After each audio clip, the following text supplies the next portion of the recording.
Governor గారి ప్రసంగం అంటే ప్రభుత్వ విధి విధానాలను నిర్దేశించే ముసాయిదా అధ్యక్ష.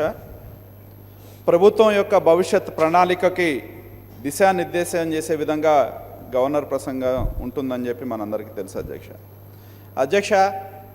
గవర్నర్ గారి యొక్క ప్రసంగంలో రాష్ట్ర విభజన తరువాత ఈ రాష్ట్రం ఎదుర్కొన్న పెను సవాళ్ల గురించి స్పృశించడం జరిగింది అధ్యక్ష. రాష్ట్ర విభజన వల్ల ఆంధ్రప్రదేశ్ రాష్ట్రం ఏ విధంగా నష్టపోయింది, ఆంధ్రప్రదేశ్ రాష్ట్రం ఏ విధమైన సమస్యలను ఎదుర్కొంటా ఉంది, ఆంధ్రప్రదేశ్ రాష్ట్రం ఏ విధంగా ఇబ్బందులు పడతా ఉంది వివిధ రంగాల్లో అనే అంశాలను కూడా గవర్నర్ గారి ప్రసంగంలో స్పష్టంగా చెప్పడం జరిగింది అధ్యక్ష. ఏకపక్షంగా జరిగిన రాష్ట్ర విభజన వల్ల ఆ రోజు ఉన్న గవర్నర్ గారి పాలనలోనే ఆంధ్రప్రదేశ్ రాష్ట్రం రాబోయే రోజుల్లో 16,500 కోట్ల రూపాయల ఆర్థిక లోటు ఉంటుందని చెప్పి ఆనాడే రాష్ట్ర విభజన సందర్భంలో నిర్ధారించిన విషయాన్ని గుర్తు చేస్తా ఉన్నా అధ్యక్ష. ఏకపక్ష విభజన వల్ల ఆంధ్రప్రదేశ్ రాష్ట్రం తీవ్రంగా నష్టపోవటం జరిగిందనే విషయాన్ని గుర్తు చేస్తా ఉన్నా అధ్యక్ష. ఇవాళ కొత్త రాష్ట్రం ఏ విధంగా అయితే ఒక తల్లి బిడ్డని కంటానికి పురిటి నొప్పులు పడతా ఉంటుందో, కొత్త రాష్ట్రం ఆంధ్రప్రదేశ్ రాష్ట్రం ఈ విధంగా ఈరోజు పురిటి నొప్పులను ఎదుర్కొంటా ఉన్న విషయాన్ని ఒకసారి గుర్తు చేస్తా ఉన్నా అధ్యక్ష. రాష్ట్ర విభజనలో ఎన్నో అసమానతలను ఈ రాష్ట్రం ఎదుర్కోవటం జరిగింది. జనాభా ప్రాతిపదికన రాష్ట్రాన్ని విభజించిన, ఆర్థిక వనరులని పంచడంలో కానీ లేదా వివిధ ఇన్స్టిట్యూషన్స్ని ఏర్పాటు చేయడంలో కానీ, ఇక్కడ కేంద్రీకృతమైన సంస్థలకు సంబంధించిన ఆస్తులను పంచడంలో కానీ కేంద్ర ప్రభుత్వం యొక్క విధానం వల్ల ఈనాడు రాష్ట్రం నష్టపోయింది అధ్యక్ష. మనందరికీ తెలుసు, సుదీర్ఘకాలం హైదరాబాద్ అనేది ఉమ్మడి రాష్ట్రానికి రాజధానిగా ఉన్న ప్రాంతంలో ఆంధ్రప్రదేశ్ రాష్ట్రానికి వచ్చే ఆదాయం అత్యధిక శాతం హైదరాబాదు చుట్టుపక్కల నుండే రావటం జరిగిందనే విషయాన్ని గుర్తు చేస్తా ఉన్నా. రాష్ట్రాన్ని జనాభా ప్రాతిపదికన విభజించారు, కానీ ఆదాయాన్ని ఎక్కడొచ్చే ఆదాయాన్ని అక్కడే ఇవ్వటం మూలాన ఆంధ్రప్రదేశ్ రాష్ట్రం తీవ్రంగా నష్టపోయిందనే విషయాన్ని గుర్తు చేస్తా ఉన్నా అధ్యక్ష. ఆంధ్రప్రదేశ్ రాష్ట్రం విడిపోయిన తర్వాత మనందరం కూడా ఒట్టి చేతులతో కొత్త రాష్ట్రానికి వెళ్ళిపోవాల్సిన పరిస్థితి వచ్చింది. అటువంటి దయనీయమైన పరిస్థితిలో మన రాష్ట్రం ఉందనే విషయాన్ని గుర్తు చేస్తా ఉన్నా అధ్యక్ష. 2014లో మనం ఎన్నికలు ఎదుర్కొన్నాం. ఈ రాష్ట్రంలో ఉన్న ప్రజానీకం తెలుగుదేశం పార్టీ చంద్రబాబు నాయుడు గారికి అధికారం ఇచ్చారనే విషయాన్ని గుర్తు చేస్తా ఉన్నా అధ్యక్ష. ఎందుకంటే ఎక్కడ ఉండాలో తెలియదు, ఎక్కడి నుంచి పాలించాలో తెలియదు, ఎక్కడి నుండి మన పరిపాలన అనేది నడపాలో తెలియని పరిస్థితుల్లో మనం కొత్త రాష్ట్రంలోకి అడుగు పెట్టామనే విషయాన్ని గుర్తు చేస్తామన్నా అధ్యక్ష. ఈ రాష్ట్రంలో ఉన్న ప్రజానీకం ఏదైతే సుదీర్ఘమైన చరిత్ర ఉన్న తెలుగుదేశం ఎన్టీ రామారావు గారు ప్రారంభించిన తెలుగుదేశం పార్టీకి ఉన్న సుదీర్ఘమైన చరిత్ర, అలాగే మాకు నాయకుడిగా ఉన్న చంద్రబాబు నాయుడు గారి యొక్క కష్టపడే తత్వం, ఆయన యొక్క దూరదృష్టి, శ్రమించే తత్వం, ఆయనకున్న పరిపాలనా పరమైన అనుభవం ఒక్కటే ఈ రాష్ట్రాన్ని అభివృద్ధి పదం వైపు నడిపించగలదనే నమ్మకంతోనే ప్రజలు అధికారాన్ని ఇచ్చారనే విషయాన్ని గుర్తు చేస్తా ఉన్నా అధ్యక్ష. ఈనాడు ఒక్క విషయం మనందరం కూడా గుర్తు చేసుకోవాల్సిన అవసరం ఉంది అధ్యక్ష. ఇవాళ ఉన్న ఈ ఆర్థిక పరిస్థితులున్నా ఒకవైపు, రెండో వైపు మనం చూస్తా ఉన్నాం ఆర్థిక పరమైన లోటును. మనం రాష్ట్ర విభజన సందర్భంలోనే 16,500 కోట్ల రూపాయల ఆర్థిక లోటు ఉన్న, పరిశ్రమలు లేకపోయినా, ఒకవైపు న్యాచురల్ కెలామిటీస్గా హుదూద్ తుఫాన్లు కానీ, అధిక వర్షాలు కానీ, కరువు పరిస్థితులు కానీ, వర్షాభావ పరిస్థితులు కానీ మనం ఎదుర్కొన్న వాటన్నిటినీ కూడా అధిగమించి ఈ రాష్ట్రాన్ని అభివృద్ధి పదం వైపు అడుగు వేసే విధంగా ఈనాడు ప్రభుత్వం కృషి చేస్తూ ఉందనే విషయాన్ని గుర్తు చేస్తా ఉన్నా అధ్యక్ష. ఈనాడు ఈ రాష్ట్రం ఈ 2 సంవత్సరాల కాలంలో ప్రణాళికాబద్ధమైన అడుగులు వేస్తూ రాష్ట్ర అభివృద్ధిని సాధించిందంటే అది చంద్రబాబు నాయుడు గారి యొక్క సమర్థత వల్ల అనే విషయాన్ని ఒక్కసారి గుర్తు చేస్తా ఉన్నా అధ్యక్ష. ఈనాడు మనందరం కూడా ఆలోచన చేయాల్సిన అవసరం ఉంది. ఈనాడు నీటిపారుదల రంగం అనేది అత్యంత ప్రధానమైన అంశం అనేది గుర్తుంచుకోవాల్సిన పరిస్థితులు ఉన్నాయని గుర్తు చేస్తా ఉన్నా అధ్యక్ష. ఈనాడు మనం చూస్తూ ఉన్నాం ఈ రాష్ట్రంలో మన కరువు రక్కసులు మనం ఈ రాష్ట్రం ఎదుర్కొంటా ఉంది. వర్షాభావ పరిస్థితులు ఉన్నాయి. నేను ఎంతోమంది అధ్యక్ష, మేము కూడా సుదీర్ఘకాలం నుండి రాజకీయాల్లో ఉన్నాం, మీకు కూడా తెలుసు అధ్యక్ష. అలాగే మన ప్రాంతంలో కూడా ఇవాళ మన జిల్లాల్లో మనం చూసిన ఏ పెద్ద వయసున్న వ్యక్తిని మనం కదిలించినా కూడా 50-60 సంవత్సరాల్లో లేని పరిస్థితులు ఇవాళ రాష్ట్రంలో ఉన్నాయనే విషయాన్ని వాళ్ళు గుర్తు చేస్తా ఉన్నారనే విషయాన్ని గుర్తు చేస్తా ఉన్నా అధ్యక్ష. ఈనాడు దాన్ని దృష్టిలో పెట్టుకునే ఈనాడు రాష్ట్ర ప్రభుత్వం ముఖ్యమంత్రి చంద్రబాబు నాయుడు గారి నేతృత్వంలోని తెలుగుదేశం ప్రభుత్వం సాగునీటి రంగానికి అత్యధిక ప్రాధాన్యతనిచ్చిందనే విషయాన్ని గుర్తు చేస్తా ఉన్నా. స్పష్టంగా గవర్నర్ గారి ప్రసంగంలో పేర్కొన్నారు అధ్యక్ష. ఏవైతే ఈ రాష్ట్రంలో నిధుల లభ్యతను దృష్టిలో పెట్టుకొని ఎన్నో ప్రాజెక్టులు గతంలో ఉన్న ప్రభుత్వాలు తీసుకున్నాయి అధ్యక్ష. కానీ ఇవాళ ఈ రాష్ట్రంలో వివిధ ప్రాంతాల్లో ఉన్న ప్రజల యొక్క అవసరాలను దృష్టిలో పెట్టుకొని 7 ప్రాజెక్టులకి ఈనాడు ప్రభుత్వం ప్రాధాన్యతనిచ్చిందనే విషయాన్ని గుర్తు చేస్తా ఉన్నా అధ్యక్ష. ఇవాళ ఒక తోటపల్లి కావచ్చు, ఒక వంశధార కావచ్చు, గాలేరు నగరి కావచ్చు, హంద్రీ నీవా కావచ్చు, పోలవరం కావచ్చు, ఇటువంటి ప్రాజెక్టులన్నింటినీ కూడా ప్రాధాన్యత క్రమంలో నిర్ణయించుకొని రాబోయే సంవత్సర కాలంలో ఎప్పటిలోపు పూర్తి చేయాలో లక్ష్యాలను నిర్దేశించుకొని ఈ ప్రభుత్వం పనిచేస్తూ ఉందనే విషయాన్ని ఒకసారి వెలుగొండగాని ఈ ప్రభుత్వం పనిచేస్తూ ఉందనే విషయాన్ని ఒకసారి గుర్తు చేస్తూ ఉన్నా అధ్యక్ష. ఈనాడు ఇక్కడ ఒక విషయాన్ని గుర్తు చేయాల్సిన అవసరం ఉంది అధ్యక్ష. ఎందుకంటే మేమందరం కూడా 2004 సంవత్సరంలో ఈ రాష్ట్రంలో కాంగ్రెస్ ప్రభుత్వం అధికారంలోకి రావడం జరిగింది అధ్యక్ష. ఆనాడు ఈ సభలో మేమున్నాం. ఆనాడు రాష్ట్ర ముఖ్యమంత్రిగా ఉన్న వైఎస్ రాజశేఖర రెడ్డి గారు నీటిపారుదల రంగానికి సంబంధించి కొన్ని నిర్ణయాలు తీసుకోవడం జరిగింది అధ్యక్ష.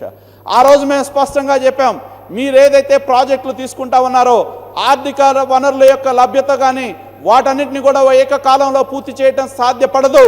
ప్రాధాన్యత క్రమంలో మీరు ప్రాజెక్టులు తీసుకోండి, వాటిని పూర్తి చేయండి అంటే లేదు మేము మా ప్రభుత్వం 5 సంవత్సరాల కాలంలో పూర్తి చేస్తామని చెప్పి అక్కడ నుంచోని రాజశేఖర రెడ్డి గారు చెప్పారు అధ్యక్ష.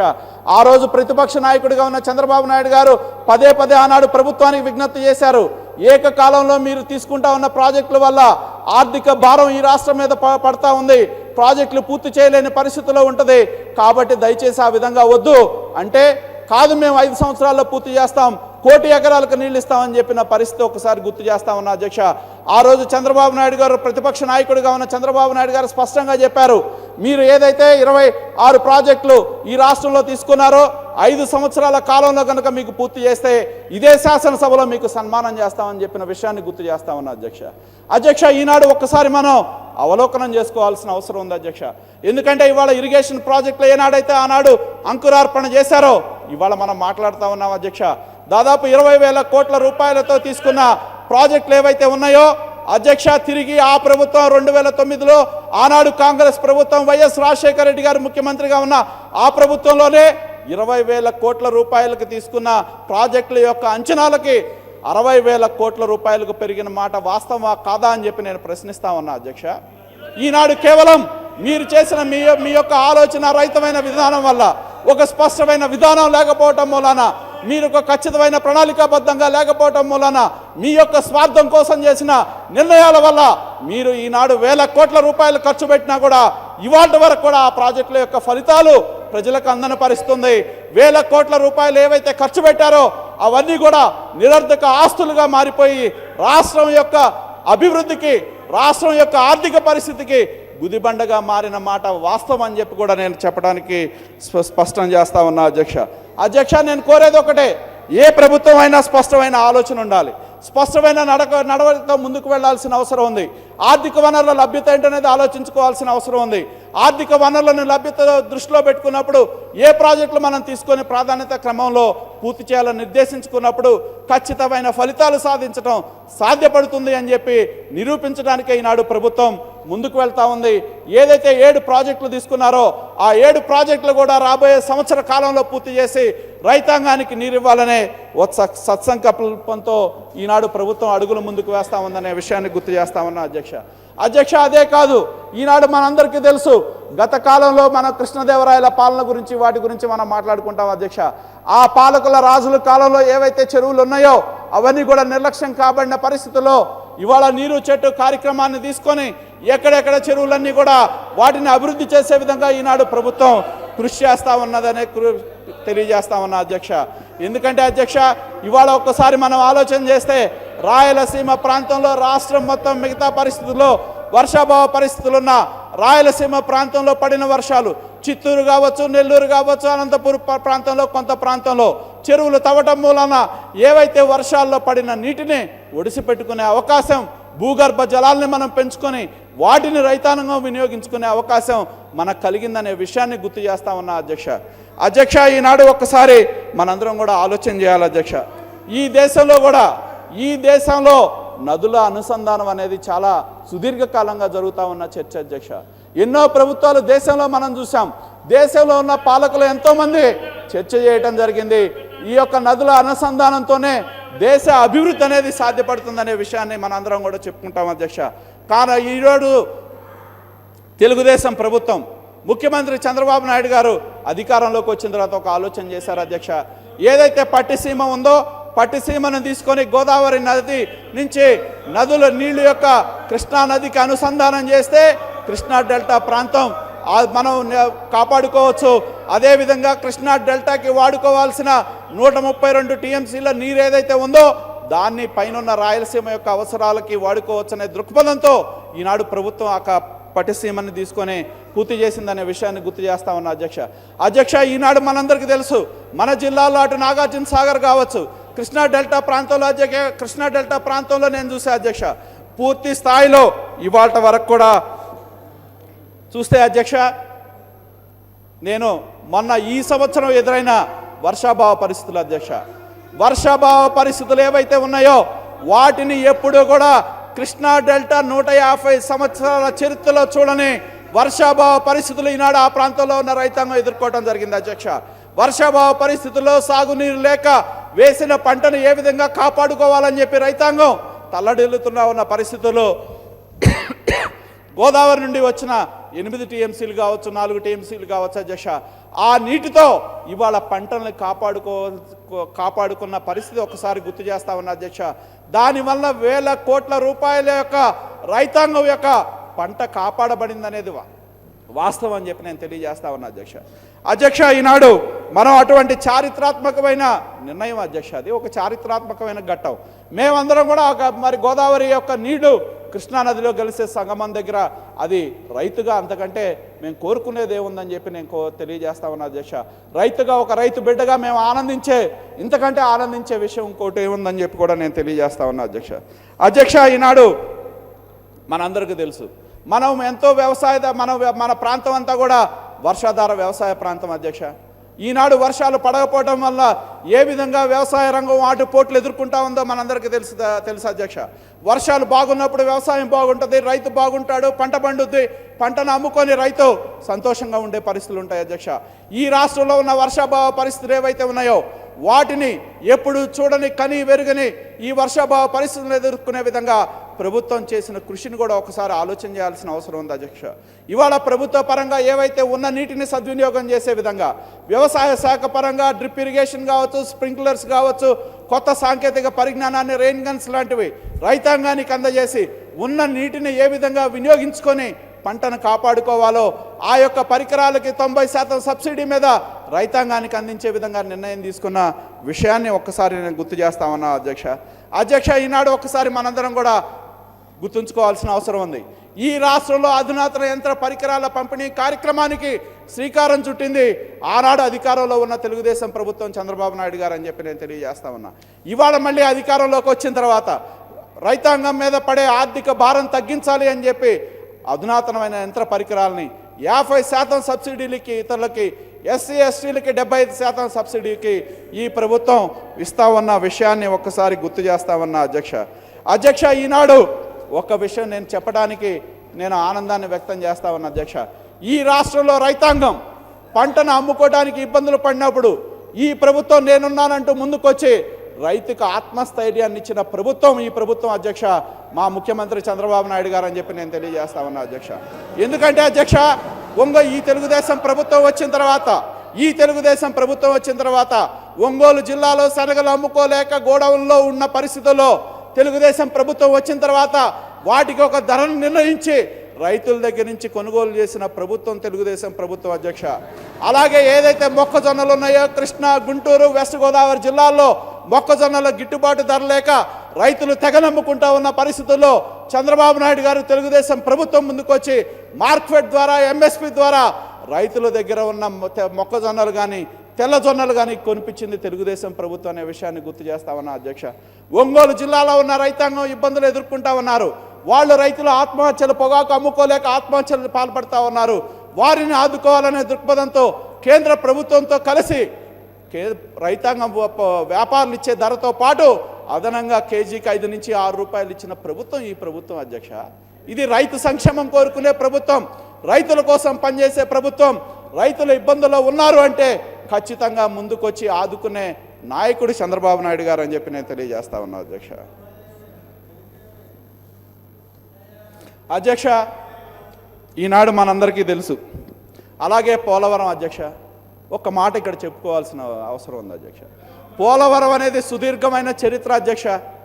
ఎంతో కాలంగా పోలవరం ప్రాజెక్టు కావాలి అని చెప్పి పోలవరం ప్రాజెక్టు వస్తేనే ఈ ప్రాంతం సస్యశ్యామలం అవుతుంది. పోలవరం ప్రాజెక్టుగా ఏదైతే గోదావరి జిల్లాలు 80 టీఎంసీలు మనం ఈ ప్రాంతంలో ఉపయోగించుకుంటే దాని ద్వారా రాయలసీమ ప్రాంతంలో ఆ నీటిని, మిగులు నీటిని వినియోగించుకోవచ్చు అనే పరిస్థితుల్లో ఆలోచనలో చాలా కాలంగా సుదీర్ఘంగా మనం ఆలోచన పరిస్థితి అధ్యక్ష.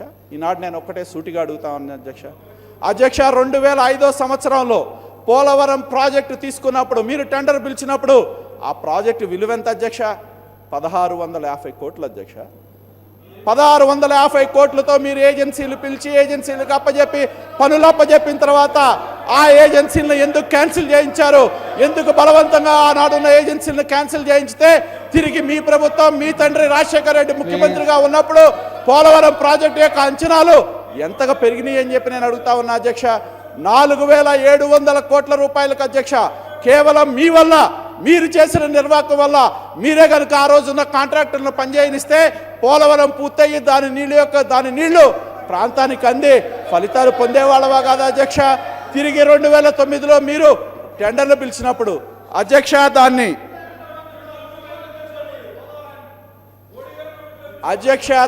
తిరిగి 2009లో నేను చెప్పను అధ్యక్ష, వాళ్ళని చెప్పమనండి, తిరిగి టెండర్లు పిలిచినప్పుడు ఎంతకు పెరిగిందనే విషయాన్ని గుర్తు చేస్తా ఉన్నా.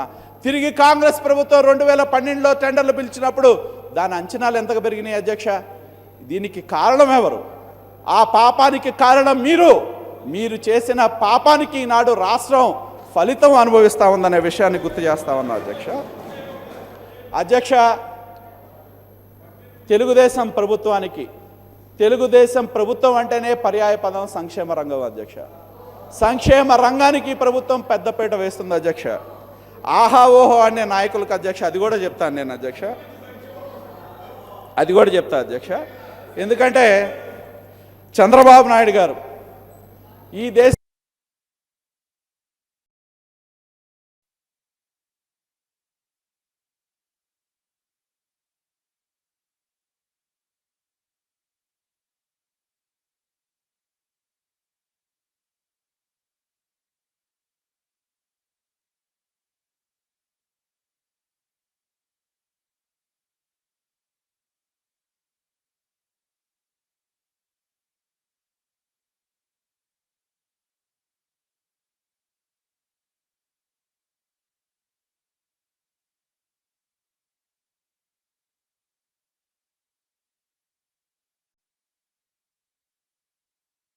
రెడ్డి గారి దగ్గర నుంచి కిరణ్ కుమార్ రెడ్డి గారు, రోసయ్య గారు, వీళ్ళందరూ చూస్తే ఇచ్చిన పెన్షన్ 200 రూపాయలు అధ్యక్ష. ఇదే విధంగా ఆహా ఓహో అని చెప్పిన నాయకులు చంద్రబాబు నాయుడు గారు ముఖ్యమంత్రి అయిన తర్వాత ఆ పేదల యొక్క ఆవేదనను దృష్టిలో పెట్టుకొని పెన్షన్ని 1000 రూపాయలు చేశారు అధ్యక్ష. అలాగే వికలాంగులకు 1500 చేశారు అధ్యక్ష. ఇది ఒక చారిత్రాత్మకమైన నిర్ణయాన్ని తెలుగుదేశం ప్రభుత్వం తీసుకుంది. ఎవరైతే అభాగ్యులు ఉన్నారో, ఎవరైతే నిరాదరణ గురైన ఉన్నారో వాళ్ళకి ఆపన్న హస్తం అందించే విధంగా ఈ ప్రభుత్వం నిర్ణయం తీసుకున్న విషయాన్ని ఒకసారి గుర్తు చేస్తామన్నా అధ్యక్ష. ఇక్కడ నేను కూడా ఒక విషయం చెప్పాలి అధ్యక్ష. ఎందుకంటే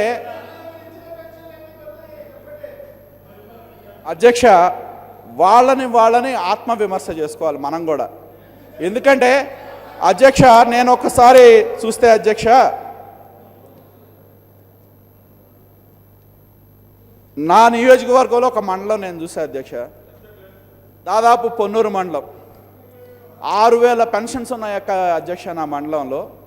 గతంలో సోకాళ్ళు ఆహా ఓహో బ్రహ్మాండం అని చరిత్ర అని చెప్పుకునే నాయకులు 200 రూపాయలు ఇస్తే నెలకి 12 లక్షల రూపాయలు ఆ మండలంలో ఉన్న పేదలకంతా ఉన్నాయి అధ్యక్ష. పెన్షన్ 1000 రూపాయలు చేయటం మూలాన, దాదాపు 1500 చేయటం మూలాన 65 లక్షల రూపాయలు ఆ మండలంలో పేదలకు అందుతున్నాయి. అంటే ఒక నెలలో 45 లక్షల రూపాయలు అదనంగా ఆ మండలంలో ఉన్న 6000 మంది పేద కుటుంబాలకు అందుతూ ఉన్నాయి అధ్యక్ష. దాన్నే సంవత్సరానికి లెక్కేస్తే ఎంత అధ్యక్ష? 5,50,00,000 ఒక సంవత్సరానికి ఒక మండలంలో ఈ ప్రభుత్వం 6,000 మంది నిరుపేదలకి పెన్షన్ ద్వారా లబ్ధి చేకూర్చుతుందంటే ఈ ఒక్క అంశం చాలదా అధ్యక్ష ఇది పేదల ప్రభుత్వం అని చెప్పడానికి? ఆ విధంగా ఈ రాష్ట్రంలో ఒకవేళ 1000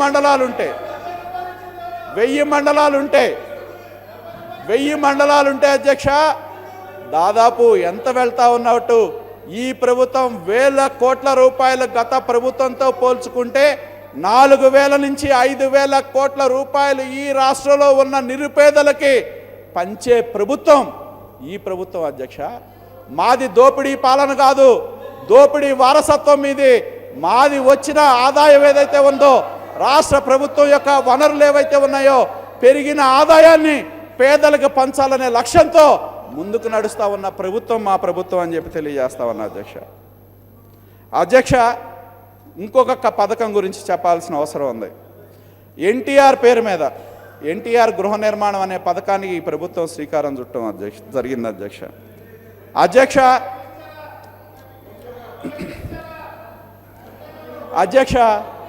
ఈనాడు గతంలో ఎస్సీ ఎస్టీలకి ₹1,00,000 వరకు గత ప్రభుత్వాలు పెంచినాయి అధ్యక్ష. మామూలు వారికి 65,000 70,000 ఇచ్చేవాళ్ళు అధ్యక్ష.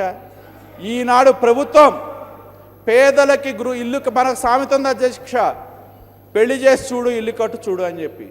మనం ఇల్లు కట్టుకోవాలంటే ఏ విధంగా ఆర్థిక భారంలో మునిగిపోతామో తెలుసు. వాటి నుంచి పేదలను బయట పడేయాలనే ఉద్దేశంతో ఈ ప్రభుత్వంలో రాష్ట్ర ప్రభుత్వం 2 లక్షల ఇళ్ళకి ఈ రాష్ట్రంలో మంజూరు చేయడం జరిగింది అధ్యక్ష. ఈనాడు ఒక్కొక్క ఇల్లు ఓసీలు బీసీలు ఎవరైతే ఉన్నారో 2.5 లక్షల రూపాయలతో ఇల్లు కట్టుకునే విధంగా ఈ ప్రభుత్వం నిర్ణయం తీసుకోవడం జరిగింది. ఎస్సీ ఎస్టీలు ఎవరైతే ఉన్నారో వాళ్ళకి 2,75,000 రూపాయలకి ఇల్లు కట్టుకునే విధంగా ఈనాడు ప్రభుత్వం నిర్ణయం తీసుకోవడం జరిగింది అధ్యక్ష. పేదలకి పంచే గుణం మాకుంది, పేదలను ఆదుకునే గుణం మాకుంది. వచ్చిన ఆదాయం ద్వారా ఈ రాష్ట్రంలో ఉన్న పేదల యొక్క స్థితిగతులు మార్చాలనే దృక్పథంతో ఈనాడు ప్రభుత్వం ముందుకు నడుస్తూ ఉందనే విషయాన్ని గుర్తు చేస్తూ ఉన్నా అధ్యక్ష. ఈనాడు ఒక్కసారి ఆలోచన చేయాల్సిన అవసరం ఉంది. మనందరికీ తెలుసు అధ్యక్ష, ఇవాళ రాష్ట్రంలో కొత్త రేషన్ కార్డ్స్ అధ్యక్ష దాదాపు 12.5 లక్షల మంది కొత్త రేషన్ కార్డ్స్ ఇచ్చిన ప్రభుత్వం మా ప్రభుత్వం అని చెప్పి గుర్తు చేస్తా ఉన్నా అధ్యక్ష. ఈనాడు ఎస్సీ ఎస్టీ సప్లాన్ ద్వారా గతంలో ఎస్సీ ఎస్టీ సప్లాన్లు డబ్బులు ఏ ప్రభుత్వాలు ఖర్చు పెట్టలా, కానీ ఇవాళ ఈ ప్రభుత్వం ఎస్సీ ఎస్టీ సప్లాన్ ద్వారా 8,000 కోట్ల రూపాయల నిధులు ఏవైతే ఉన్నాయో వాటిని ఖర్చు పెట్టే విధంగా ఏ గ్రామాలు దళితులు గిరిజన వర్గాల ప్రజానీకం సంవత్సరాల తరబడి ఏ గ్రామాలకైతే రోడ్లు లేవో ఆ గ్రామాలకు రోడ్లు వేసే విధంగా నిర్ణయం తీసుకుంది అధ్యక్ష. అదేవిధంగా ఎవరైతే 40% పైబడి జనాభా ఉన్న గ్రామాలు ఏవైతే ఉన్నాయో ఆ గ్రామాల అంతర్గత రహదారుల కోసం ప్రభుత్వం నిర్ణయం తీసుకోవడం జరిగింది అధ్యక్ష. ఇవాళ మీ ప్రభుత్వాలు ఉన్నప్పుడు ఎస్సీ ఎస్టీ సప్లాన్ నిధులు ఏ యొక్క ఔటర్ రింగ్ రోడ్ల కోసమో ఇక్కడ హుస్సేన్ సాగర్లో మురుగునీటి కోసమో ఖర్చు పెట్టిన ప్రభుత్వాలు మీ అధ్యక్ష. ఇవాళ మేము ఏదైతే ఉన్నామో ఆ వర్గాలకు సంబంధించిన నిధులు ఖచ్చితంగా పేదలకు చెందే విధంగా మేము ఖర్చు పెట్టే విధంగా ముందుకు వెళ్తా ఉన్నాం అధ్యక్ష. చాలా ఇక్కడున్న దళిత గిరిజన శాసనసభ్యులు ఒక్కసారి చూసుకోవాలి అధ్యక్ష. ఎందుకంటే ఎస్సీ కార్పొరేషన్ అనేది ఉంటే గత పాలకుల కాలంలో నిర్వీర్యం చేయబడింది అధ్యక్ష. గతంలో చంద్రబాబు నాయుడు గారు గత ప్రభుత్వం ఉన్నప్పుడు ఎస్సీ కార్పొరేషన్ ద్వారా పేదలకు ఆ రోజు ఎకరానికి 50,000 రూపాయల వరకు కూడా డబ్బులు ఇచ్చి వాళ్ళకి ఆ రోజు మేము భూమిని కొనిపెట్టాం అధ్యక్ష. 10 సంవత్సరాల కాలంలో నేను అడుగుతా ఉన్నా, మీరు చెప్పుకునే గొప్ప గొప్ప నాయకులు ఎవరైతే ప్రభుత్వాలు పాలకులుగా పనిచేశారో ఎస్సీ కార్పొరేషన్ ద్వారా సెంటు భూమి కొనిపెట్టారా అని చెప్పి నేను ప్రశ్నిస్తా ఉన్నా అధ్యక్ష. ఎస్సీ కార్పొరేషన్ వ్యవస్థ ఏదైతే ఉందో దాన్ని నిర్వీర్యం చేసి దళిత వర్గాల ప్రజలకు అందాల్సిన ఫలాలను అందకుండా చేసి మీరు ఇవాళ ఏ విధంగా దెయ్యాలు వేదాలు వల్లించినట్టు మాట్లాడతాం అనేది చాలా హాస్యాస్పదం అని చెప్పి కూడా నేను తెలియజేస్తా ఉన్నా అధ్యక్ష. ఇవాళ మళ్ళీ తెలుగుదేశం ప్రభుత్వం ముఖ్యమంత్రి చంద్రబాబు నాయుడు గారు వచ్చిన తర్వాత ఎన్ఎస్ఎఫ్డిసిని కూడా మాట్లాడి ఇవాళ రాష్ట్ర ప్రభుత్వమే గ్యారంటీలు ఇచ్చి NSF national SC federation corporation ద్వారా దళితులకి రుణాలు ఇచ్చే పరిస్థితి ఈ ప్రభుత్వం తీసుకొచ్చిందనే విషయాన్ని గుర్తుంచుకోవాలని చెప్పి కూడా నేను తెలియజేస్తా ఉన్నాను అధ్యక్ష. ఆంధ్రప్రదేశ్ అంటే ద సన్ రైజ్ స్టేట్ అధ్యక్ష. ఈ రాష్ట్రంలో ఆంధ్రప్రదేశ్ రాష్ట్రం మనం విడిపోయిన తర్వాత మన దగ్గర పరిశ్రమలు లేవు అధ్యక్ష. ఏదైతే మనం గత పాలకులుగా చంద్రబాబు నాయుడు గారు ముఖ్యమంత్రిగా ఉన్నప్పుడు ఉమ్మడి రాష్ట్రంలో ఐటీ పరిశ్రమను తీసుకొచ్చి మనం అభివృద్ధి చేస్తే ఇవాళ ఐటీ పరిశ్రమ ఇక్కడ 50,000 నుంచి 60,000 కోట్ల రూపాయల ఆదాయాన్ని సంపాదించే పరిస్థితికి వచ్చింది అధ్యక్ష. ఇవాళ ఆంధ్రప్రదేశ్ రాష్ట్రంలో పరిశ్రమలు లేవు, ఐటీ రంగం లేదు, టూరిజం లేదు. మరి ఇటువంటి పరిస్థితుల్లో ఈ రాష్ట్రానికి ఒక ప్రత్యేకమైన గుర్తింపు వచ్చే విధంగా ఈ ప్రభుత్వం ముఖ్యమంత్రి గారు కృషి చేశారనే విషయాన్ని గుర్తు చేస్తా ఉన్నా అధ్యక్ష. ఇవాళ ముఖ్యమంత్రిగా చంద్రబాబు నాయుడు గారు ఎక్కని గడపలేదు, దిగని గడపలేదు అధ్యక్ష. ఎక్కడెక్కడ ఎవరైతే ఉన్నారో పారిశ్రామికవేత్తలు ఎవరైతే ఉన్నారో వాళ్ళందరినీ కూడా ఈ రాష్ట్రానికి రావాలి, పరిశ్రమలు పెట్టండి, మీకు ప్రభుత్వం అన్ని రకాలుగా అండగా ఉంటుందని చెప్పి ఒక పారిశ్రామిక విధానాన్ని ఈ ప్రభుత్వం తీసుకొచ్చిందనే విషయాన్ని గుర్తు చేస్తా ఉన్నా అధ్యక్ష. ఇవాళ మనం చూస్తే ఆంధ్రప్రదేశ్ ప్రభుత్వం ఏదైతే కాన్ఫరెన్స్ సిఐఏతో కలిసి వైజాగ్లో ఒక పారిశ్రామిక ఇన్వెస్ట్మెంట్ సదస్సు నిర్వహిస్తే దాదాపు 40 దేశాలకు సంబంధించిన ప్రతినిధులు వచ్చారు అధ్యక్ష. ఈ రాష్ట్రంలో అక్కడున్న ప్రతినిధులు వివిధ ప్రాంతాలకు వచ్చిన కంపెనీలతో కలిసి దాదాపు 4.63 లక్షల ఇన్వెస్ట్మెంట్ల కోసం ఎంఓయూలు కుదుర్చుకున్న విషయాన్ని గుర్తు చేస్తా ఉన్నా అధ్యక్ష. మన కొత్త రాష్ట్రం, ఖచ్చితంగా కొత్త రాష్ట్రంలో ఉన్న బలం ఏంటి, మనకున్న బలాన్ని ఏ విధంగా ప్రపంచానికి ఇక్కడ ఆకర్షణీయమైన ప్రాంతాలు ఏంటి, ఎక్కడెక్కడ ఇన్వెస్ట్మెంట్లు పెట్టుకోవడానికి ఆస్కారం ఉంది, ఎక్కడెక్కడ మీరు ఇతర పారిశ్రామిక రంగం రావడానికి ఆస్కారం ఉందని ఇవాళ మనం ప్రతి ఒక్కరిని కూడా చెప్పుకోవాల్సిన అవసరం ఉంది, ప్రతి ఒక్కరికి కూడా తెలియజేయాల్సిన అవసరం ఉంది, ప్రతి ఒక్కరిని కూడా ఈ రాష్ట్రానికి ఆహ్వానించాల్సిన అవసరం ఉంది అధ్యక్ష. దానిలో భాగంగానే ఎంతోమంది దేశ విదేశీ ప్రతినిధులు వస్తూ ఉన్నారు. ఈ రాష్ట్రంలో వివిధ రంగాలకు సంబంధించి మేము మీకు సహాయ సహకారాలు అందజేస్తామని చెప్పి వస్తూ ఉన్నారు, మీకు అన్ని విధాలుగా కూడా అండగా ఉంటామని చెప్పి తెలియజేయటం జరిగిందనే విషయాన్ని గుర్తు చేస్తా ఉన్నా అధ్యక్ష. ఆ విధంగా ఆంధ్రప్రదేశ్ రాష్ట్రాన్ని పెట్టుబడులకి మార్గంగా సుగమంగా చేయాలనే ఉద్దేశంతో మరి ముఖ్యమంత్రి గారు కృషి చేస్తా ఉన్న విషయాన్ని ఒకసారి ఆలోచన చేసుకోవాలని చెప్పి నేను గుర్తు చేస్తా ఉన్నా. మన రాష్ట్రంలో మనకి ఆర్థిక లోటు ఉంది, నిధులు లేవు. మనకున్న ప్రాంతం గురించి గతంలో మన పారిశ్రామిక ప్రాంతం కాదు, వ్యవసాయక ప్రాంతం. ఇటువంటి పరిస్థితుల్లో ఈ రాష్ట్రానికి ఉన్న ఒకే ఒక్క పెట్టుబడి మన నాయకుడు నారా చంద్రబాబు నాయుడు గారు అధ్యక్ష. ఈనాడు ప్రభుత్వం ఎన్నో నిర్ణయాలు తీసుకుంటా ఉంది. ఒక ఐటీ పాలసీ తీసుకున్నారు, ఒక హార్డ్వేర్ పాలసీ తీసుకున్నారు, ఒక టూరిజం పాలసీ తీసుకున్నారు.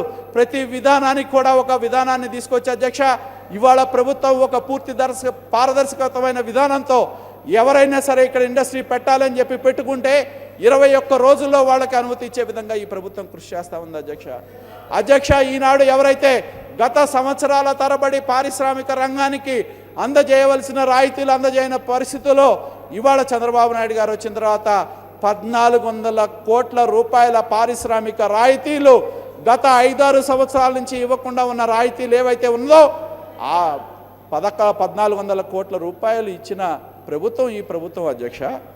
ఎందుకంటే ఈనాడు మనందరం కూడా ఆలోచన చేయాల్సిన అవసరం ఉంది అధ్యక్ష. ఈనాడు ఒకసారి మనం ఆలోచన చేస్తే ఎన్నికల సందర్భంగా ఈ ప్రభుత్వం ఎన్నో హామీలు ఇచ్చింది అధ్యక్ష. ఏవైతే ఈ ప్రభుత్వం ఇచ్చిన హామీలు ఏవైతే ఉన్నాయో వాటిని అమలు చేసే విధంగా ఈ ప్రభుత్వం కృషి చేస్తూ ఉందనే విషయాన్ని గుర్తు చేస్తా ఉన్నా అధ్యక్ష. ఇందా చెప్పాను పెన్షన్లు ఏవైతే ఉన్నాయో 200 నుంచి 1000 రూపాయలు చేయటం జరిగింది. అలాగే ఏదైతే ఉద్యోగులకు సంబంధించి 58 సంవత్సరాల నుంచి 60 సంవత్సరాలకు పెంచడం జరిగింది. అలాగే రైతు రుణమాఫీ గురించి ఈ సభలోనే చర్చ జరిగింది అధ్యక్ష. ఉదయం దాదాపు 24,000 కోట్ల రూపాయలు రైతుకు సంబంధించి 3 సంవత్సరాల కాలంలో చెల్లిస్తామని చెప్పి ప్రభుత్వం చెప్పడం జరిగింది. దానిలో 7,800 కోట్ల రూపాయలు తొలి విడతగా విడుదల చేశారు, రెండో విడత విడుదల చేయబోతా ఉన్నారు. అదేవిధంగా అధ్యక్ష ఇవాళ డోక్రా మహిళలకి సంబంధించి ఏదైతే ప్రతి ఒక్క మహిళకి 10,000 రూపాయలు ఇస్తామని చెప్పారో దానిలో 3,000 రూపాయలు ఇప్పటికే వాళ్ళ అకౌంట్స్లో వేశారు. ఏదైతే ప్రభుత్వం అపరాధపు వడ్డీ ఎవరైతే కట్టలేదో దానికి సంబంధించిన నిధులు కూడా వాళ్ళ ఖాతాల్లో వేయటం జరిగింది అధ్యక్ష. నాకు చాలా ఆశ్చర్యం కలిగింది. నేను ఇక్కడ కూర్చుంటా ఏదో నేను అనుకోవడం ప్రతిపక్ష నాయకుడు అనుకుంటా, ముష్టి 3,000 అంటారు అధ్యక్ష. మరి ఆయనకి 3,000 అనేది ముష్టి అవ్వచ్చు ఆయన స్థాయిలో ఆయనకి, కానీ సామాన్యమైన పేదవాడికి 3,000 రూపాయలు, అత్యంత సామాన్యమైన పేదవాడికి 3,000 రూపాయల యొక్క విలువ సామాన్యుడికి తెలుస్తుంది, పేదవాడికి తెలుస్తుంది. కానీ అటువంటి గొప్ప ధనవంతుడైన అపర కుబేరుడికి అది ముష్టిలాగే కనపడుతుందనే దానిలో ఎటువంటి సందేహం కూడా లేదు అధ్యక్ష. అధ్యక్ష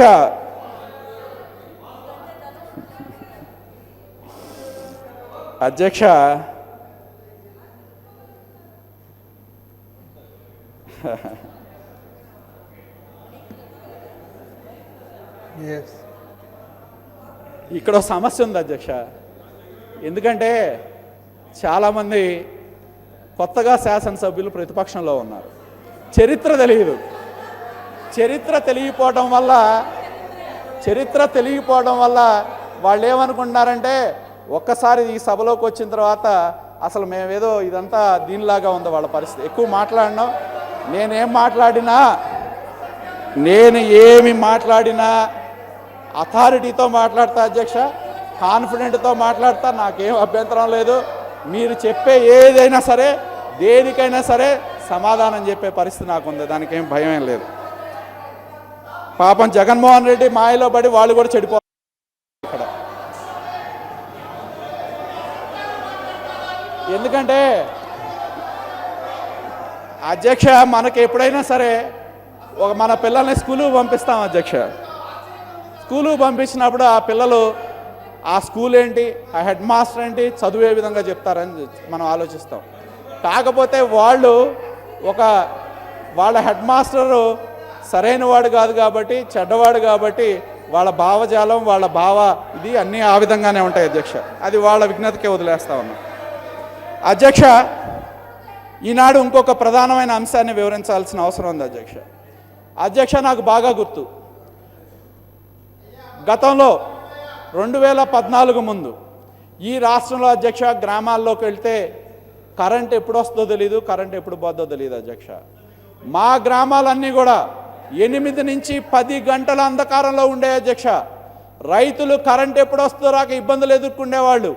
గృహాల్లో 8 నుంచి 10 గంటలు విద్యుత్ కోతలు ఉండే అధ్యక్ష. అటువంటి పరిస్థితుల్లో ఆంధ్రప్రదేశ్ రాష్ట్రం విడిపోయిన తర్వాత ఇవాళ గృహాలకి నిరంతర విద్యుత్ ఇస్తా ఉన్న ప్రభుత్వం తెలుగుదేశం ప్రభుత్వం అధ్యక్ష. ఇవాళ రైతులకి నిరంతరంగా 7 గంటలు విద్యుత్ ఇస్తున్న ప్రభుత్వం ఈ ప్రభుత్వం అధ్యక్ష. ఈ ప్రభుత్వం చేసిన నిర్ణయాల వల్ల, ఈ ప్రభుత్వం తీసుకున్న నిర్ణయాల వల్ల ఈ రాష్ట్రంలో విద్యుత్ రంగం గణనీయమైన ప్రగతిని సాధించింది. ఇవాళ పరిశ్రమల దగ్గర నుంచి, గృహాల దగ్గర నుంచి రైతులందరికీ కూడా నిరంతర విద్యుత్ ఇచ్చే పరిస్థితి ఈనాడు ప్రభుత్వం ముందుకు వచ్చిందనే విషయాన్ని గుర్తు చేస్తా ఉన్నా అధ్యక్ష. చివరగా అధ్యక్ష ఒక అంశం, అత్యంత ప్రధానమైన అంశం అధ్యక్ష.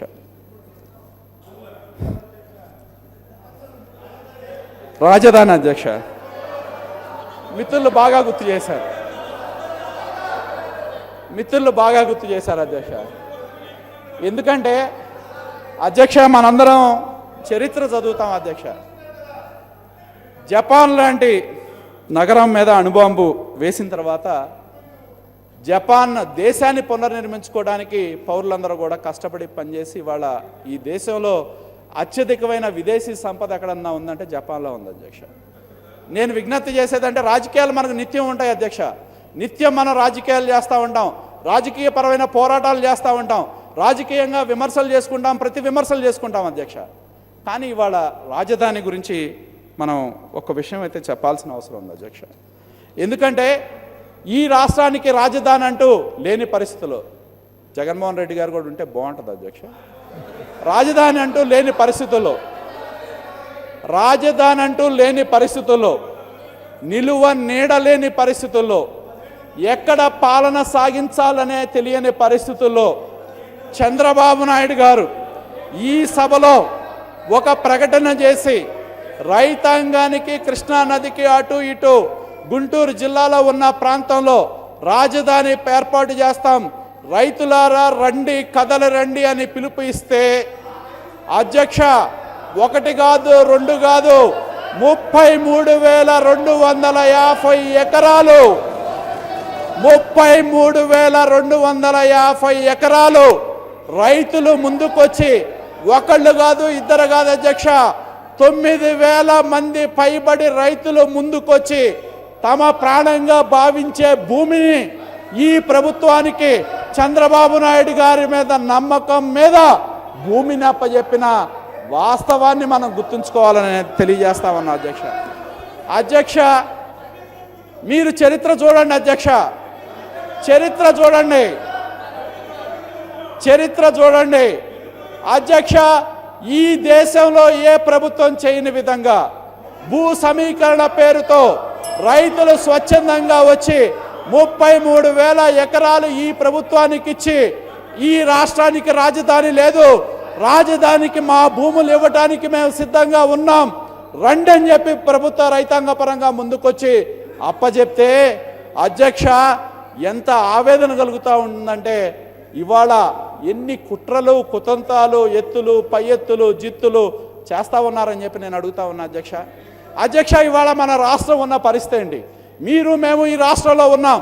ఇవాళ మీరు ప్రజలు మిమ్మల్ని ప్రతిపక్షంలో కూర్చోబెట్టారు, మాకు అధికారాన్ని ఇచ్చారు 5 ఏళ్ల పాలన కోసం అధ్యక్ష.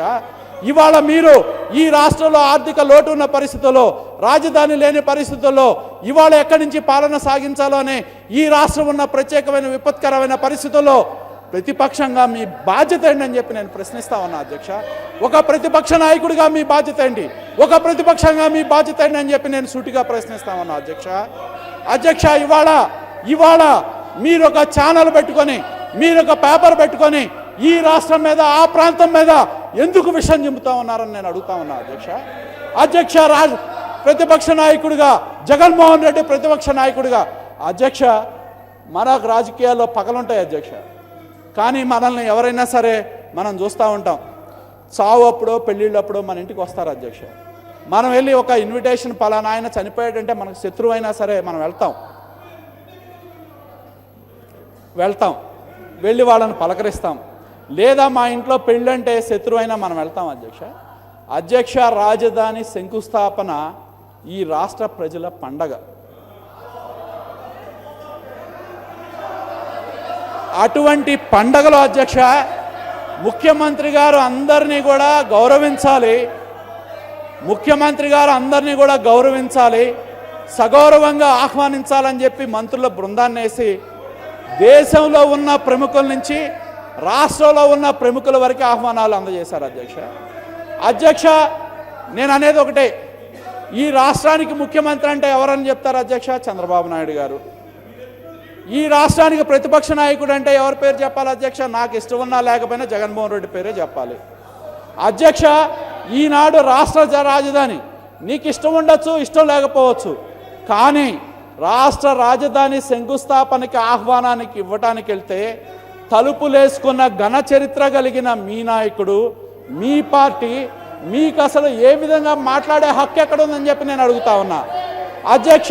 ఈ యొక్క ఆంధ్రప్రదేశ్ రాష్ట్రం ఉన్నప్పుడు, ఆంధ్రప్రదేశ్ రాష్ట్రం కలిసి ఉన్నప్పుడు ఆంధ్ర ప్రాంతం మీద విద్వేషం జిమ్మిన పక్క రాష్ట్రంలో ఉన్న ముఖ్యమంత్రి వస్తాడు, ఈ రాష్ట్రంలో ప్రజలు ఎన్నుకున్న ప్రతిపక్ష నాయకుడిగా మీకు బాధ్యతలు అప్పచెప్పిన జగన్మోహన్ రెడ్డి రాష్ట్ర రాజధాని శంకుస్థాపనకి రాలేదంటే దాని అర్థం ఏంటి, పరమార్థం ఏంటి అని చెప్పి నేను అడుగుతా ఉన్నా అధ్యక్ష. నాకు తెలిసి అధ్యక్ష, నేను ఈ మాటలు చాలా ఆవేదనతో మాట్లాడుతా ఉన్నా, ఎందుకంటే అధ్యక్ష ఇవాళ ఒకటి స్పష్టంగా కనపడతా ఉంది అధ్యక్ష. జగన్మోహన్ రెడ్డి గారికి చాలా ద్వేషం ఉంది, ఈర్ష్య ఉంది, అసూయ ఉంది. ఎందుకంటే ప్రజలు నేను ముఖ్యమంత్రిని కావాలి, ముఖ్యమంత్రిని అధికారం అనేది నాకు ఇవ్వలేదు, చంద్రబాబు నాయుడు గారికి ఇచ్చారనే అక్కసుతో ఈ రాష్ట్రాన్ని విచ్ఛిన్నం చేయటానికి, రాజధాని నిర్మాణాన్ని అడుగడుగున అడ్డుకోవటానికి ఎన్ని కుట్రలు అధ్యక్ష. కొంతమంది ఏమో వెళ్ళి గ్రీన్ ట్రిబ్యునల్లో కేసులు వేస్తారు. జగన్మోహన్ రెడ్డి ఇవాళ ప్రతిపక్ష నాయకుడు అయిన తర్వాత అధ్యక్ష, నాకు గుర్తున్నంత వరకు 1 కాదు 2 కాదు 3 కాదు 4 సార్లు కేవలం రాజధాని మీద ఆయన ఆందోళన చేశారు అధ్యక్ష. ఎందుకని నేను అడుగుతా ఉన్నా, ఎందుకు? రైతులకు కాదు అధ్యక్ష, 33,250 ఎకరాలు స్వచ్ఛందంగా ఇచ్చిన రైతులు ఎవరైతే ఉన్నారో ఆ రైతులు ఎవరో వీళ్ళు పిలవలా, ఆ రైతులు ఎవరో పిలవలా. కేవలం రాజకీయం కోసం, రాజకీయపరమైన స్వార్థం కోసం ఆంధ్రప్రదేశ్ రాష్ట్రంలో అభివృద్ధి జరగకూడదు కుట్ర చేస్తూ కుతంత్రాలు చేస్తా ఉన్న ఫలితం అది అని చెప్పి నేను తెలియజేస్తా ఉన్నా అధ్యక్ష. నేను అడుగుతా ఉన్నా, మనందరికీ ఇబ్బందులు ఉంటాయి అధ్యక్ష. ఇబ్బందులు ఉన్న పరిస్థితుల్లో మనందరం కలిసి నడవాల్సిన పరిస్థితి లేదా అధ్యక్ష? ఇవాళ ప్రతిపక్షంగా ఉన్న మీరు రాజధాని నిర్మాణంలో ప్రభుత్వంతో ఇవాళ మనకి రాజధాని లేదు. ఈ దేశంలో రాజధాని లేని రాష్ట్రం ఏదైనా ఉంది అంటే అది ఆంధ్రప్రదేశ్ మాత్రమే.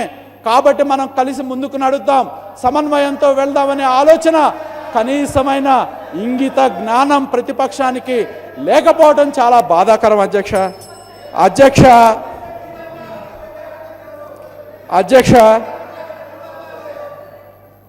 ఈనాడు సాక్షి పత్రిక, సాక్షి ఛానల్ ఉంది అధ్యక్ష.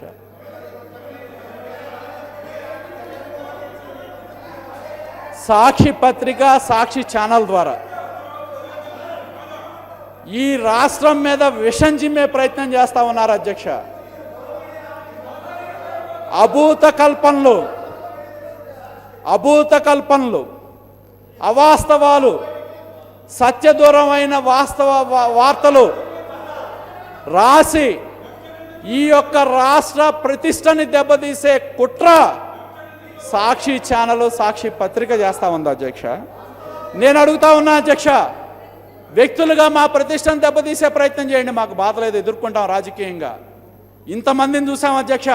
వాళ్ళ తండ్రి రాజశేఖర్ రెడ్డి దగ్గర నుంచి అక్కడ నిలబడి మా వైపు చేతులు చూపెట్టి మీలో ఎంతమంది గెలుస్తారో నేను చూస్తానంటే గెలిచి అసెంబ్లీకి వచ్చాం అధ్యక్ష. మీ దయాదాక్షిణ్యాల మీద మేము లేము. మీరు సాక్షి ఛానల్, సాక్షి టీవీ ఈ రాష్ట్ర ప్రతిష్టని దెబ్బతీసే హక్కు ఎవడిచ్చాడని నేను అడుగుతా ఉన్నా. ఎవడిచ్చాడు మీకు అధికారం అని చెప్పి నేను ప్రశ్నిస్తా ఉన్నా అధ్యక్ష. మాలాంటి రాజకీయ నాయకుల యొక్క క్యారెక్టర్ని అసాసినేషన్ చేసే హక్కు మీకు ఎక్కడదని చెప్పి నేను ప్రశ్నిస్తా ఉన్నా అధ్యక్ష. మీకు దమ్ము ధైర్యం ఉంటే రాజకీయాలే చేద్దాం అనుకుంటే రాజకీయంగా ఎదుర్కొందాం, రాజకీయ పరమైన పోరాటాలు చేద్దాం. రాష్ట్ర ప్రభుత్వం యొక్క విధి విధానాల్లో తప్పులుంటే వాటి మీద మాట్లాడండి, కానీ అవాస్తవాలు, అభూత కల్పనలు చేసి ఈ రాష్ట్రంలో పెట్టుబడులు రాకూడదు, పెట్టుబడి పెట్టేవాడు ఎవడన్నా వస్తే వెనక్కి పంపించాలనే దృక్పథంతో మీరు ఆ ఛానల్ని, ఆ టీవీని అడ్డం పెట్టుకొని బురజల్లే విధంగా ప్రయత్నం చేయటం వాస్తవం కాదా? విషం చిమ్ముతా ఉన్న మాట వాస్తవం కాదా అని చెప్పి నేను ప్రశ్నిస్తా ఉన్నా అధ్యక్ష. నేను కోరేది ఒకటే, వ్యక్తులుగా మనం ఎంతకాలం ఉంటామో తెలియదు. భగవంతుడు అవకాశం ఇచ్చినంతకాలం ఈ భూమి మీద ఉంటాం అధ్యక్ష. మనం ఎప్పుడో పోతాం. పోయిన తర్వాత ఉండేది ఈ రాష్ట్రం, పోయిన తర్వాత ఉండేది ఈ రాజధాని. మన భవిష్యత్ తరాలకి కలల స్వప్నం రాజధాని. అటువంటి రాజధానికి సహకరించాల్సిన బాధ్యత మీకు లేదా అని చెప్పి నేను అడుగుతా ఉన్నా అధ్యక్ష. నేను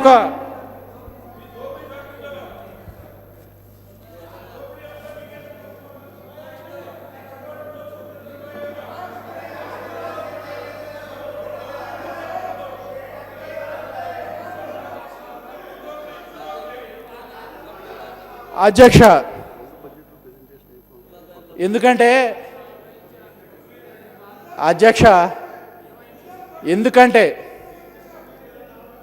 ఏ క్యారెక్టర్ని అయితే అసాసినేట్ చేశారో దానిలో నేను కూడా ఉన్నా అధ్యక్ష. బాధితుడు నేను.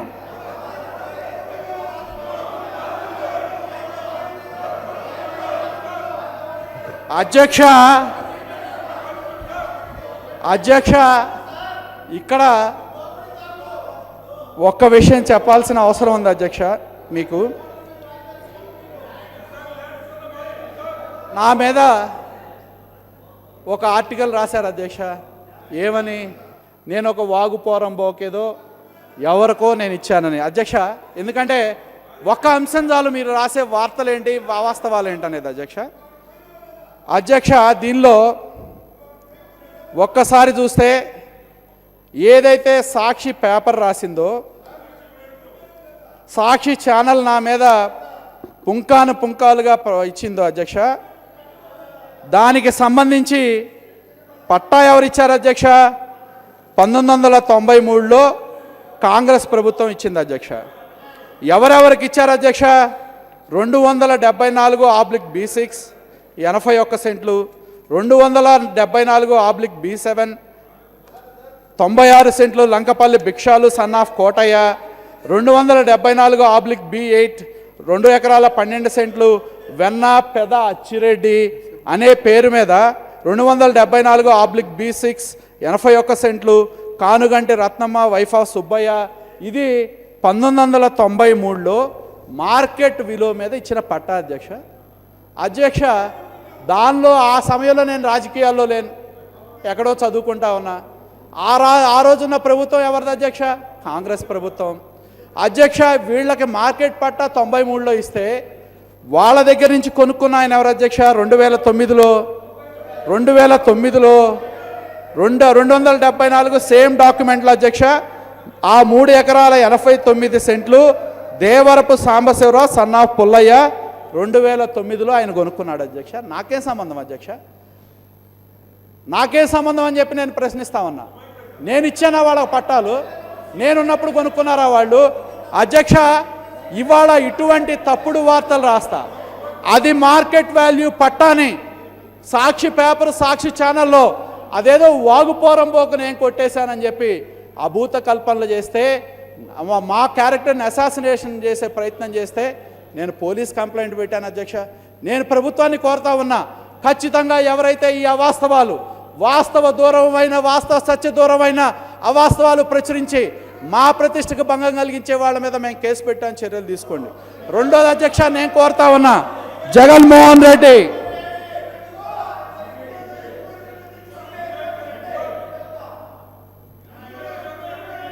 అధ్యక్ష, నిన్నే మా మిత్రులు ఒక స్టేట్మెంట్ ఇచ్చారు అధ్యక్ష. పాపం సిబిఐ గురించి ఎక్కువ మాట్లాడుతున్నారు. సిబిఐ జగన్మోహన్ రెడ్డి వారి తండ్రి గారు ఉన్నప్పుడు 43,000 మిగతా చిల్లర నాకు గుర్తులేదు కానీ అన్ని వేల కోట్లు ప్రభుత్వాన్ని అడ్డం పెట్టుకొని ఆయన అక్రమార్జన చేశారు అని చెప్పి ఆల్రెడీ మీ మీద నిర్ధారించబడింది. ఆ నిర్ధారించిన డబ్బుని కట్టండి అని చెప్పి, కట్టి మాట్లాడండి అని చెప్పి మా మంత్రులు అడిగారు. ఏంటో స్పందించండి, మీరు కడతారా ఏంటో స్పందించండి, స్పందించండి మీరు మేం కాదన్నా, స్పందించండి అధ్యక్ష. అధ్యక్ష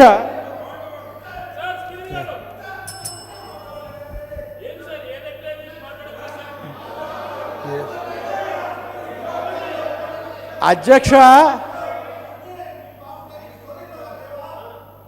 మా మీద రాయండి అధ్యక్ష, మాకు అభ్యంతరం లేదు. మేము రాజకీయాల్లో ఉన్నాం, ఎదుర్కొంటాం, కోర్టులకు వెళ్తాం, కేసులు పెడతాం, ఏదైనా చేస్తాం. కానీ ఈ రాష్ట్రం మీద విషం చిమ్మద్దు అని చెప్పి నేను కోరుకుంటున్నా అధ్యక్ష. అయ్యా, దోపిడీ వారసత్వం ఎవరిది? ఈ రాష్ట్రంలో 1,73,000 ఎకరాలు అప్పనంగా దోచిపెట్టిన 3 లక్షల కోట్ల విలువైన భూమిని దోచిపెట్టిన వారసత్వం మీద అధ్యక్ష.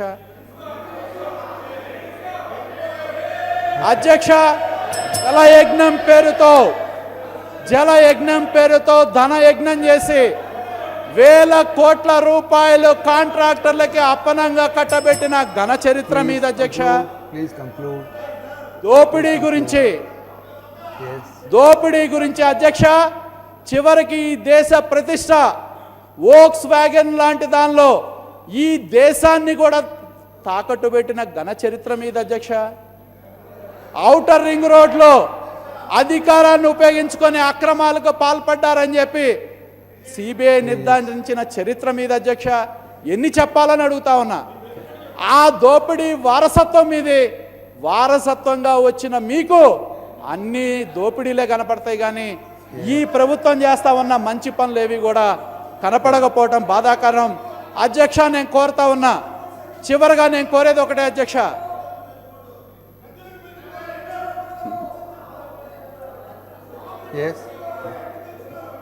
అధ్యక్ష, మాట్లాడితే చాలా చెప్పాలి, ఎందుకంటే చాలా చెప్పాలి. చివరికి ఏంటంటే తల ఎక్కడ పెట్టుకుంటారో తెలియని పరిస్థితి మీకు వస్తుంది. తల ఎక్కడ పెట్టుకోవాలో తెలియని పరిస్థితి వస్తుంది. ఓకే ఓకే ఓకే దయచేసి నేను విజ్ఞప్తి చేస్తా ఉన్నా అధ్యక్ష, నేను కోరేది ఒకటే, నేను విజ్ఞప్తి చేసేది ఒకటే అధ్యక్ష, నేను విజ్ఞప్తి చేస్తా ఉంది ఒకటే. ఆంధ్రప్రదేశ్ రాష్ట్రం మిగతా రాష్ట్రాలతో పోల్చుకున్నప్పుడు ఒక ప్రత్యేకమైన పరిస్థితుల్లో మనం ఉన్నాం. ఏ రాష్ట్రం ఎదుర్కొని ఇబ్బందుల్లో మనం ఉన్నాం, అటువంటి ఇబ్బందికరమైన పరిస్థితుల్లో ఈ రాష్ట్రం ఉంది.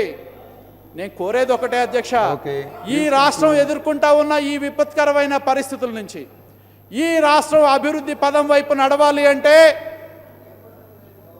ఒక మంచి ఆలోచనతో మనం ముందుకు నడవాలి అధ్యక్ష, సమన్వయంతో ముందుకు నడవాలి. కాబట్టి నేను కోరేది ఒకటే అధ్యక్ష, గౌరవ ప్రతిపక్ష నాయకుడికి నేను విజ్ఞప్తి చేస్తా ఉన్నా, దయచేసి ఈ రాష్ట్రం మీద విద్వేషం వద్దు, ఈ రాష్ట్ర ప్రజల మీద అక్కసు వద్దు. కేవలం తనకి అధికారం దక్కలేదనే అక్కసుతో అసూయతో ఈ రాష్ట్రాన్ని రావణ కాష్టంగా చేసే ప్రయత్నం చేయొద్దు. దయచేసి ఒక బాధ్యత గలవైన ప్రతిపక్షంగా సహకరించండి, సమన్వయంతో పనిచేద్దాం, ఈ రాష్ట్ర అభివృద్ధిని కోరుకుందాం.